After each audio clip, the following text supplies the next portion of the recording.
Chaque jour, Charles et Carole vous présentent la leçon de l'école du sabbat.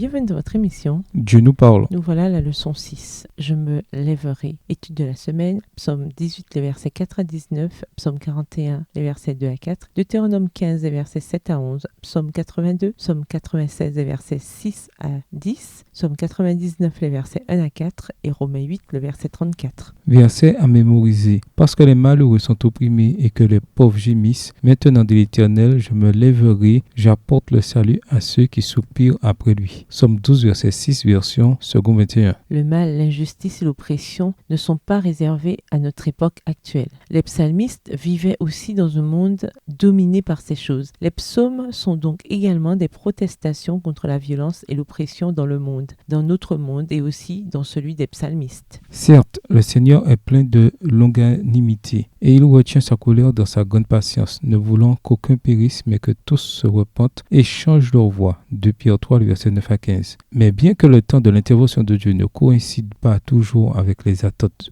humaines, le jour de son jugement arrive. Psaume 96, verset 13, Psaume 98, verset 9. Il nous suffit de lui faire confiance et de compter sur ses promesses jusqu'à ce que ce jour vienne. Seul le Créateur, lui dont le trône est bâti sur la justice, Psaume 89, verset 14, Psaume 97, verset 2, veut assurer par son jugement souverain stabilité et prospérité au monde. Le double aspect du jugement divin inclut la délivrance des opprimés et la destruction des méchants. Psaume 7, les versets 7 à 18. C'est la promesse que nous avons reçue et c'est ce qui arrivera un jour, mais dans le temps de Dieu, pas le nôtre, comme le souligne le psalmiste. Au revoir. Et à demain si Dieu veut. Dieu nous parle. Chaque jour, Charles et Carole vous présentent la leçon de l'école du sabbat.